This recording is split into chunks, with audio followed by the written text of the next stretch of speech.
La guerre en Ukraine a provoqué un séisme sur le marché international du blé, avec la Russie qui est le premier producteur et exportateur mondial et l'Ukraine étant quatrième. Le prix du kilo du blé a connu une augmentation qui s'est répercutée au niveau du prix, du pain, notamment en Afrique, qui est l'aliment de base de plusieurs ménages. Et donc, dans cette vidéo, nous allons vous présenter 2 farines alternatives sur les 8 qui sont possibles, qui vont nous aider à fabriquer un pain local de qualité avec un coût moindre et surtout une valeur nutritionnelle beaucoup plus élevée qu'avec le pain classique. C'est en exclusivité sur Nutrition TV.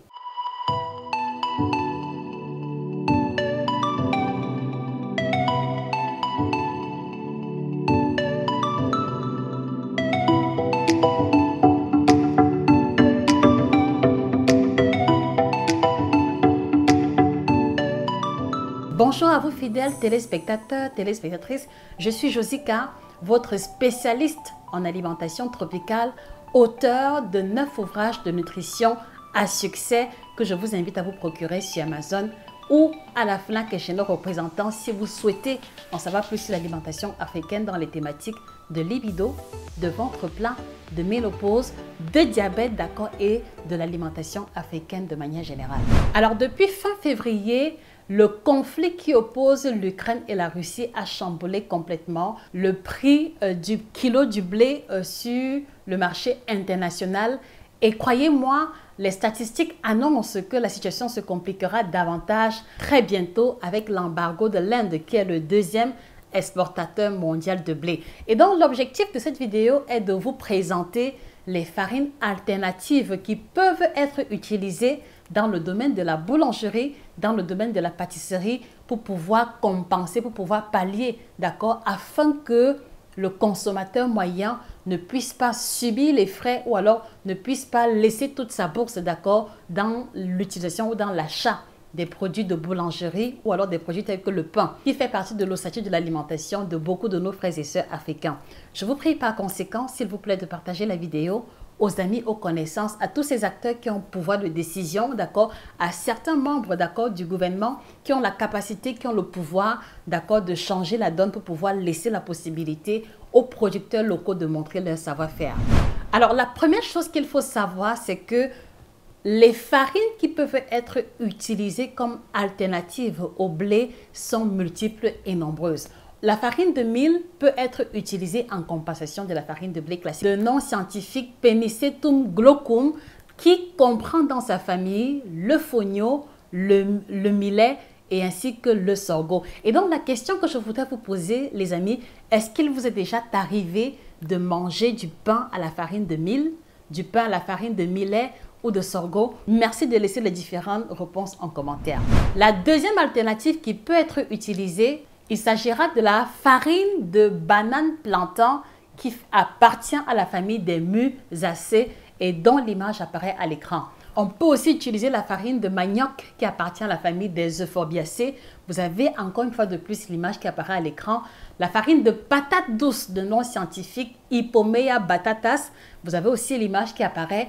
On peut aussi utiliser la farine de macabo. Il y a d'ailleurs plusieurs jeunes entrepreneurs au Cameroun qui ont réussi à faire des pâtes alimentaires à base de macabo et ainsi que du pain et des pâtisseries à base de farine de macabo. Vous avez encore une fois de plus l'image qui apparaît à l'écran. Du côté de l'Afrique de l'Ouest, qu'il me soit permis de souligner qu'il y a la farine de la plante qu'on appelle le teff qui appartient à la famille des poacées de nom scientifique Eragotis abyssinicum, qui apparaît encore une fois de plus à l'écran. La farine de taro, la farine d'igname, les possibilités sont multiples. Alors la première conclusion que l'on peut tirer déjà avec ce listing préalable de différentes possibilités et alternatives à la farine de blé, c'est que nous avons la capacité, de pouvoir nous auto-nourrir, de pouvoir développer l'autosuffisance alimentaire en ce qui concerne les produits de pâtisserie et de boulangerie. Pour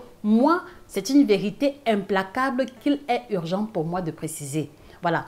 Alors, le deuxième élément qui se dégage, c'est que si nous mettons sur pied une politique de culture, de distribution et de transformation efficace, nous allons pouvoir améliorer, la valeur nutritive du pain que la communauté va se retrouver en train de consommer et ceci aura un impact non négligeable sur la santé et sur l'économie. Alors, puisque les possibilités sont nombreuses, ce matin, on va surtout s'attarder sur deux farines principales. J'ai nommé ici la farine de banane plantain et ainsi que la farine de manioc. Alors, qu'est-ce qui rend la farine de plantain aussi intéressante, les amis? Je voudrais encore vous inviter, s'il vous plaît, à mettre des cœurs, à mettre des likes si vous appréciez le contenu de Nutrition TV, qui est la chaîne de télévision dédiée à l'alimentation africaine, alimentation tropicale. Je voudrais encore vous inviter à faire un partage massif et surtout à taguer les acteurs, ceux qui font dans la pâtisserie, dans la boulangerie, pour que ce contenu puisse éventuellement être une source d'inspiration pour eux ou pour elles.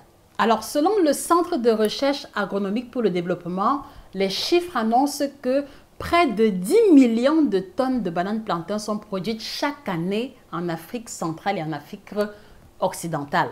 Mais le problème qui se pose, c'est que le plantain en général ne peut pas être entreposé longtemps. Voilà pourquoi est-ce que beaucoup de producteurs font malheureusement face à des situations de perte. Et c'est en cela que la production ou la transformation d'une partie de la récolte en farine de banane plantain serait une très belle alternative, non seulement pour minimiser les pertes, mais aussi pour pallier au prix élevé du blé sur le marché. Plus intéressant encore, plusieurs experts en boulangerie et pâtisserie nous ont démontré que la farine de plantain peut remplacer jusqu'à 30% le poids de la farine de blé, ce qui suppose qu'on peut très bien développer un pain qui ressemble au pain classique en utilisant 30% de farine de plantain et 70% de farine de blé, ce qui est déjà un pas en avant que si on devait utiliser 100% de farine de blé. Alors, quels vont être les bénéfices, quels vont être les avantages nutritionnels de la consommation du pain ou de l'utilisation à des fins nutritives de la farine de plantain? Premièrement, il s'agira d'une farine sans gluten, d'accord? Petite précision, le gluten est une protéine qui permet de donner à la farine de blé son élasticité, d'accord? Voilà. Mais malheureusement, il se trouve qu'elle est aussi la cause de plusieurs inconforts que beaucoup expérimentent à la suite de la consommation du blé ou des produits qui en contiennent. Citons notamment les problèmes de constipation chronique, les problèmes de ballonnement, d'accord? Le syndrome de l'intestin irritable, d'accord? Vomissement, malaise, fatigue, les conséquences ou alors les effets secondaires du gluten sont multiples. Nous aurons l'occasion de le développer dans un autre contenu. Donc, si vous souffrez de malaise, si vous souffrez d'inconfort ou si vous expérimentez un mal-être à la suite de la consommation d'un produit qui contient le blé, notamment le pain ou la pâtisserie, la farine de plantain, quant à elle, d'accord, vous mettra à l'abri des effets secondaires, vous mettra à l'abri des différents malaises que beaucoup expérimentent à l'issue de la consommation de la farine de blé. Et en cela, c'est un atout non négligeable. Deuxième élément qu'il faut souligner, la farine de plantain est beaucoup moins riche en calories que la farine de blé.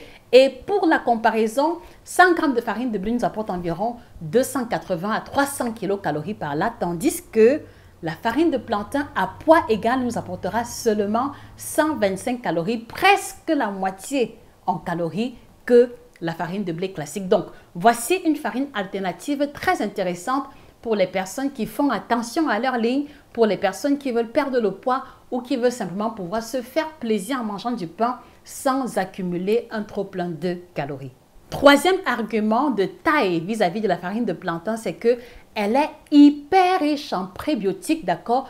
Et les prébiotiques sont des substances qui alimentent la flore bactérienne intestinale et qui va justement vous garantir ou nous garantir une gestion de qualité, nous éviter les ballonnements, nous éviter la sensation de ventre gonflé que nous avons tous un jour expérimenté à l'issue de la consommation de la farine de blé. Donc, vous souffrez de problèmes de digestion, vous avez un intestin particulièrement paresseux, vous luttez nuit et jour contre la constipation, vous voulez retrouver le ventre plat, la farine de plantain doit désormais être votre meilleur allié chaque fois que vous voulez envisager la conception d'une pâtisserie maison. Et donc, la farine de plantain devrait pouvoir pallier à vos difficultés de constipation, de gaz, etc. Alors, à l'opposé de la farine de blé classique de caractéristiques T45, T55, la farine de plantain va contenir beaucoup de sels minéraux, parmi lesquels le phosphore, parmi lesquels le zinc, parmi lesquels le potassium, parmi lesquels le magnésium, à des quantités bien plus élevées que la farine de blé classique. Voilà pourquoi est-ce qu'il serait intéressant pour la communauté africaine d'explorer vraiment en profondeur la possibilité, d'accord, de développer le pain à base de farine de plantain à une échelle bien plus grande pour pouvoir tirer pleinement profit de ces bénéfices, puisque nous savons tous que la farine de blé raffiné ou alors le pain blanc, le pain classique, le pain baguette, les croissants et tout ce qui découle de cette farine-là n'ont pas une valeur ajoutée sur l'alimentation humaine. Donc voilà donc, chers téléspectateurs, ce qu'il en est, d'accord? Et vous comprenez qu'à poids égal entre la farine de blé et la farine de banane plantain, il n'y a absolument pas match, que ce soit sur le prix ou sur la qualité nutritionnelle. Alors la question que je voudrais vous poser, est-ce que vous avez déjà testé une pâtisserie ou alors du pain à base de farine de plantain? Quel est votre verdict? Merci de partager avec nous en commentaire. Ceci nous permettra d'explorer d'autres pistes et possibilités sur les alternatives au blé. Et l'autre question que je voudrais vous poser, est-ce que dans vos régions, est-ce que dans vos pays respectifs, les alternatives d'accord, de pain ou de pâtisserie à base de farine de plantain ont déjà été explorées? Si oui, merci également de partager l'information avec nous et de remonter aussi l'information à tous ceux-là qui ont le pouvoir de décision.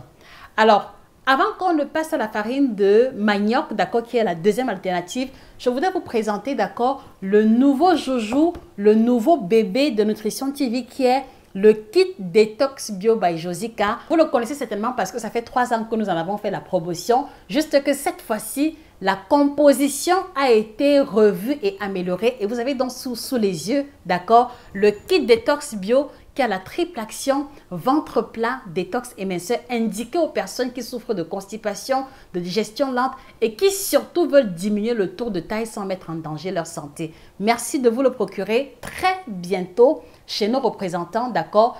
Et merci également de partager l'information à qui de droit, puisque vous savez que la majeure partie des thés minceurs ventre plat qui sont commercialisés au sein de la communauté sont le plus souvent laxatifs. Il n'en est absolument pas le cas pour cette boisson qui est indiquée aux diabétiques, aux hypertendus et même aux femmes enceintes, sauf grossesse à risque. À votre santé. Alors, farine de manioc, comment est-ce qu'on peut l'intégrer? Comment est-ce qu'elle peut remplacer efficacement la farine de blé classique? Et surtout, quels sont les bénéfices nutritionnels que nous allons pouvoir en tirer? Donc, il faut savoir que numéro 1, la farine de manioc également est une farine sans gluten. Je vous l'ai expliqué précédemment, le gluten est une protéine qui permet de donner à la farine de blé et aux produits qui en découlent leur élasticité. Mais malheureusement, il y a plein de personnes qui souffrent d'intolérance au gluten, d'où justement l'importance d'utiliser la farine de manioc comme alternative si vous avez pu faire l'expérience de malaise à la suite de la consommation de la farine de blé classique. Deuxième argumentaire, et pas des moindres, c'est qu'elle est très facile à digérer. Vous savez très bien que chaque fois que vous allez manger le pain blanc par exemple, la plupart parmi nous, on va faire l'expérience de la constipation, des ballonnements, des gaz. Et malheureusement, le pain blanc ou le pain baguette ou le pain de mie ou les croissants sont ce qu'on va appeler les aliments chassants qui vont dépouiller, d'accord, l'organisme de leurs minéraux pour leur propre assimilation. Donc, la farine de manioc, qui est bien plus riche en sels minéraux, d'accord, va pouvoir remplacer efficacement la farine de blé, d'accord, au nom du fait qu'elle va améliorer la digestion, mais surtout parce qu'elle va aussi avoir un pouvoir satiétogène bien plus élevé qu'avec le pain blanc classique à quantité égale. Moi, j'ai eu affaire à des personnes qui m'ont dit très clairement que lorsqu'elles mangent le quart d'accord d'une baguette à base de farine de manioc, elles sont beaucoup plus rassasiées que lorsqu'elles mangent le pain entier ou alors la baguette entière qui fait environ 200 à 250 grammes. Donc voilà aussi une alternative intéressante qui va pouvoir implémenter la santé et surtout avoir un rapport qualité-prix beaucoup plus intéressant qu'avec la farine de blé classique. Alors les amis, est-ce qu'il vous est déjà arrivé de tester le pain à base de farine de manioc et quel est votre verdict? S'il vous plaît, laissez la réponse en commentaire. Taguez ces fabricants, d'accord, de pain à base de farine de manioc, d'accord, pour que nous puissions rentrer en collaboration avec elles et éventuellement les mettre en lumière pour rendre leurs produits disponibles. Vous comprenez très bien que si une farine locale peut rassasier efficacement, peut être beaucoup plus riche en sels minéraux et en vitamines et surtout prévenir ou garantit l'absence de constipation, l'absence, d'accord, d'inconfort digestif. Alors, pourquoi ne pas l'intégrer dans notre routine quotidienne? Donc, voilà pour les deux alternatives que nous tenions à vous proposer. Alors, laquelle de ces alternatives trouvez-vous beaucoup plus concrète ou alors beaucoup plus facile à mettre sur pied? Merci de partager l'information avec nous et merci une fois de plus de vous procurer la collection des ouvrages à l'instar de l'ouvrage Équilibre alimentaire à l'africaine qui vous présente, d'accord, les groupes alimentaires africains et leurs valeurs nutritives et comment pouvoir en faire un équilibre parfait dans l'alimentation au quotidien. Vous le trouverez chez Amazon à la FNAC et chez nos représentants. Merci également de vous abonner. C'était Josika, votre passionnée en alimentation, spécialiste de l'alimentation tropicale. Excellente journée à vous et que le bien-être vous accompagne définitivement. Au revoir.